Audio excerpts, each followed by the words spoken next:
نہ کوئی غم کرو نہ خوف، خوشیاں مناؤ جنت کی جس کا تم سے وعدہ کیا گیا تھا۔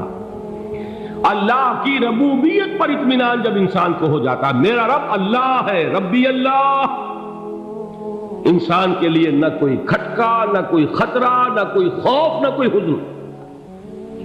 جو کچھ ہو رہا ہے کس کے اذن سے ہو رہا ہے؟ اللہ کے اذن سے۔ اللہ کے اذن کے بغیر پتہ تک نہیں ہلتا۔ یہ کوئی اندھا بہرا مادہ نہیں ہے جس سے مجھے کوئی خوف ہو۔ اندھا بھینسا چلا آ رہا ہو اس سے تو ڈرنے کا ہر انسان کو ڈرنا چاہیے، نہ معلوم کس کو ٹکر مار دے۔ لیکن نہیں، اس کائنات کو چلانے والا ایک سمیع و بصیر خدا ہے، وہ جو میرا دوست ہے، میرا ولی ہے۔ اللہ ولی الذین آمنوا یخرجہم من الظلمات الی النور۔ اللہ اہل ایمان کا ولی ہے، ساتھی ہے، پشت پناہ ہے، مددگار ہے، حمایتی ہے۔ بتائیے جسے یقین ہو جائے کہ اللہ میرا مددگار، اللہ میرا محافظ، اللہ میرا پشت پناہ، اللہ میرا حمایتی، اس کے لیے کوئی خوف ہوگا؟ اس سے کوئی ڈر ہوگا؟ میں مثال دیا کرتا ہوں ایک بہت سادہ، پنجاب کے دیہات کی۔ تو بڑا چودھری ہے اور کوئی غریب کسان ہے۔ اس غریب کسان کے جانوروں کو ہر وقت اندیشہ ہوگا چوری کا، کوئی میری بھینس کھول کر نہ لے جائے، کوئی میرا بیل کھول کر نہ لے جائے۔ لیکن جس کے بارے میں یہ سب کو معلوم ہو کہ وہ جو بڑا چودھری ہے وہ اس کا دوست ہے، اس کی بچیا کو کوئی خوف ہوگا؟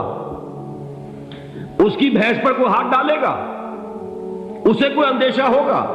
نہیں۔ کیوں؟ کہ وہ بڑا چودھری، بڑا اس کا یہاں کا سردار، جاگیردار، سب کو معلوم ہے وہ میرا دوست ہے، کوئی میرے خلاف اقدام نہیں کر سکتا۔ اس دنیا میں یہ چھوٹی سی بات اگر آپ کے دلی اطمینان اور سکون کا باعث بن سکتی ہے تو ذرا تصور کیجئے۔ میں لفظ تصور استعمال کروں گا صرف اس لیے کہ اس کا ہم جس کو کہتے ہیں ادراک اور شعور کر نہیں سکتے، اگر کے ساتھ کر سکتے۔ اگر یقین ہو کہ اللہ میرا مددگار اور یقین ہو کہ اللہ ہر آن میرے ساتھ ہے، پھر کوئی خوف؟ کس کا خوف؟ کوئی شے اللہ سے بالا تر ہے؟ کوئی قوت اس سے زیادہ طاقتور ہے؟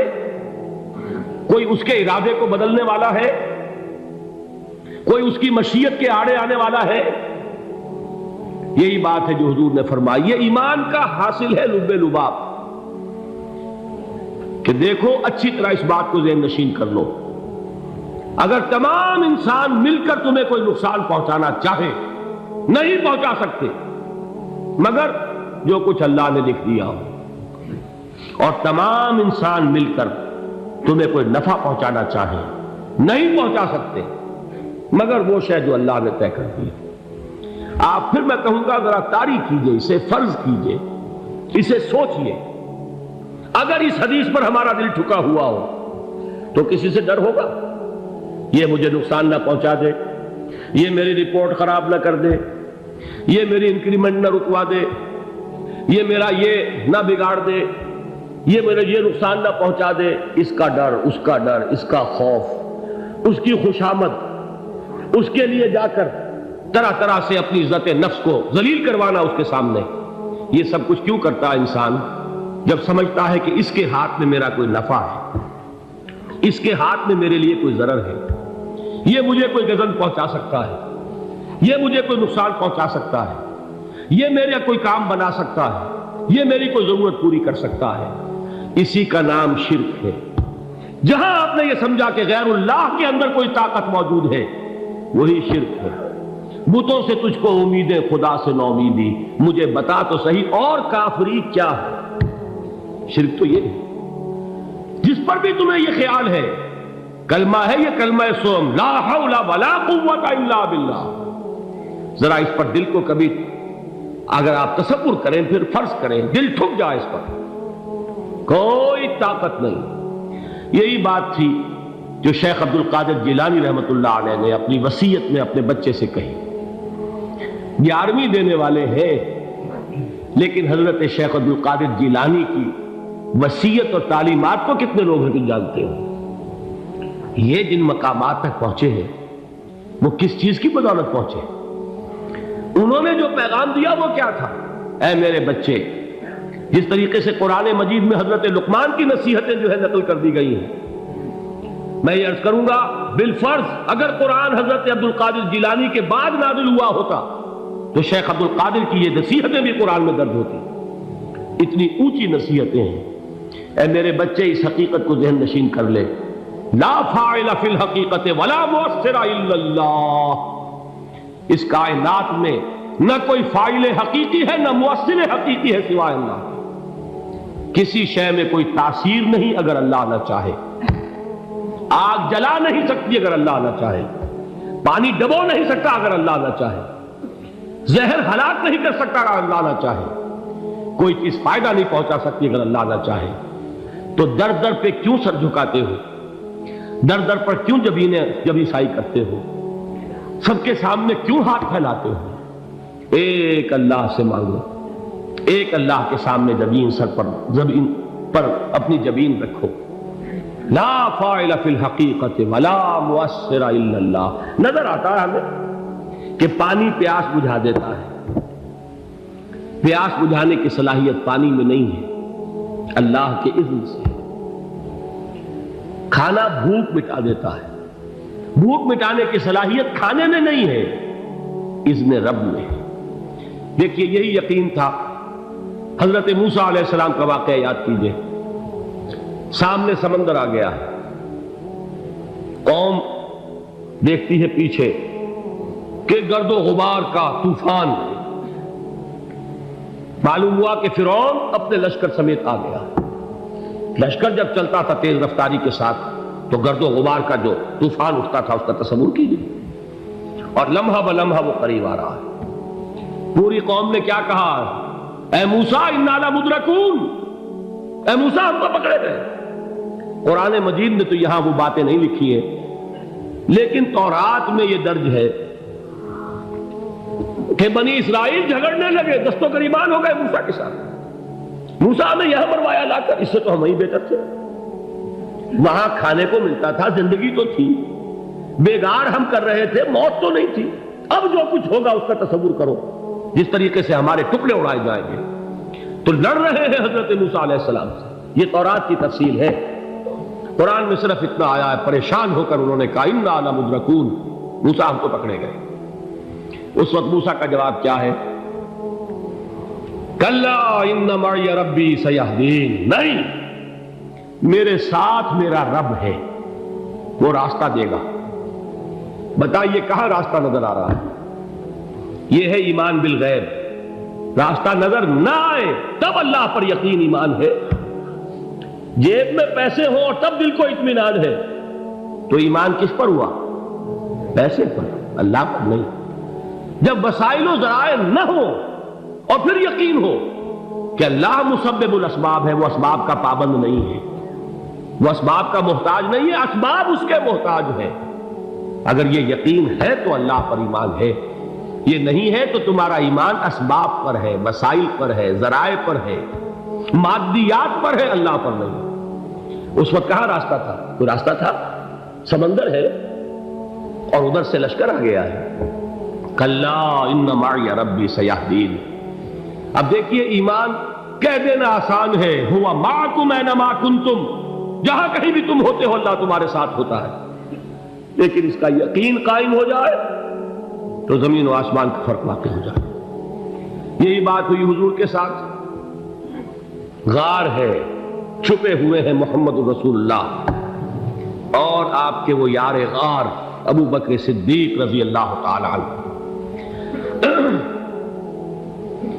اقبال نے حضرت ابو بکر کی شان میں چند اشعار کہے صرف، لیکن واقعہ یہ ہے کہ بھاری بھاری نظموں پر اور قصیدوں پر بھاری ہے، طویل ترین نظمیں اور قصیدے ہوں ان پر بھاری ہے۔ ہمتیں ابو بکر کی ہمت جو ہے، کشت ملت را چوں ابر، جیسے بارش سے کھیتی اپجتی ہے، ابو بکر کی ہمت اور عزیمت اس امت کو اسی طرح سینچنے والی ہے۔ ثانیے اسلام و غار و بدر و قبر، وہ دوسرے تھے اسلام میں، دوسرے پہلے کون تھے؟ انا اول المومنین، حضور فرماتے ہیں سب سے پہلا ایمان لانے والا میں، دوسرے ابو بکر۔ ویسے ہمارے ہاں یہ چلتا ہے اختلاف، حضرت علی پہلے ہیں کہ حضرت ابو بکر پہلے ہیں، لیکن اس میں بڑی خوبصورت تطبیق قائم کی ہے علماء نے، اور بہت صحیح ہے۔ چار کے بارے میں فیصلہ ہی مت کرو کہ کون پہلے، ان کی ایک عجیب تقسیم کر دی ہے۔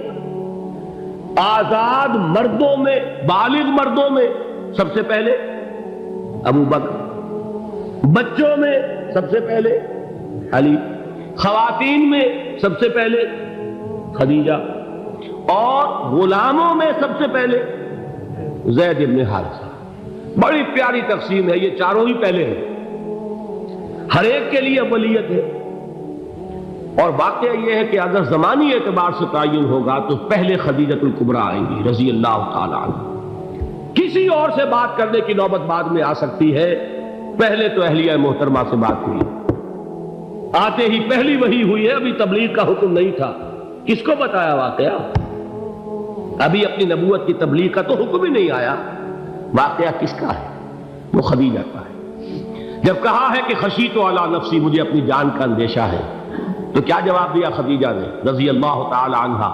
وہ صدیقۃ الکبریٰ ہے، صدیقات جو ہے خواتین ان میں چوٹی پر خدیجۃ الکبریٰ ہے رضی اللہ تعالی عنہا، اور صدیق جو مرد ہیں ان میں صدیق اکبر ہے ابو بکر صدیق رضی اللہ تعالی عنہ، لیکن صدیقات میں چوٹی پر۔ جب حضور نے فرمایا خشیت علی نفسی، کیا فرمایا، کیا عرض کیا، کیسے تسلی دی؟ نہیں نہیں، اللہ آپ کو ضائع نہیں کرے گا، آپ غریبوں کے ہمدرد ہیں، آپ مساکین کے تکالیف رفع کرنے والے ہیں، آپ بیواؤں کی سرپرستی کرتے ہیں، آپ مسافروں کی خدمت کرتے ہیں، اللہ آپ کو ضائع نہیں کرے گا۔ یہ یقین ہے اس خاتون کے اندر۔ خیر وہ ایک علیحدہ بات ہو جائے گی۔ میرے دل پر حضرت خدیجہ رضی اللہ تعالیٰ عنہ کی شخصیت کا بڑا گہرا نقش ہے، جو وہ کوئی اور ہی وقت اور موقع ہوا تو بیان ہوگا۔ بہرحال اقبال نے ایک مصرے میں جو چار اولیتیں جمع کر دی ہیں، ہمتیں او کشت امت را چو ابر، ثانی اسلام و غار و بدر و قبر۔ اسلام میں حضور کے بعد پہلے کون؟ ابو بکر۔ غار میں حضور کے ساتھ کون؟ ابو بکر۔ بدر کی رات اللہ کا رسول سربسجود وہ جھاڑ، وہ گھاس پھوس کی جو جھوپڑی بنائی گئی تھی، اور وہاں تلوار ننگی لے کر پہرا دینے والا کون؟ ابو بکر۔ اور اس حجرہ عائشہ میں محمد کے بعد سب سے پہلے دفن ہونے والا کون؟ ابو بکر رضی اللہ تعالی عنہ صلی اللہ علیہ وسلم۔ وہ جو معاملہ میں سنا رہا تھا غار ثور کا، حضرت ابو بکر بھی حضور کے خیال سے لرز گئے ہیں۔ آپ کو یاد ہوگا کہ جا کر پہلے تمام جتنے سوراخ تھے انہیں بند کیا ہے، ایک سوراخ رہ گیا تھا جس کو بند کرنے کے لیے کوئی کپڑا نہیں تھا، وہاں اپنی ایڑی رکھی ہے، تب کہا ہے حضور سے تشریف لائیے، اور اپنے زانو پر حضور کو لٹایا ہے، اور وہاں کسی موذی جانور نے کاٹا ہے، حضور کی آنکھ لگ گئی تھی، اس وقت اس بل کے اندر جو بھی بچھو ہے کیا ہے واللہ عالم، اس نے کاٹا ہے، اس کی تکلیف کی وجہ سے ابو بکر کی آنکھوں سے آنسو ٹپک گئے، حضور کے چہرے مبارک پر پڑے ہیں، تو حضور جاگے ہیں، معاملہ کیا ہے؟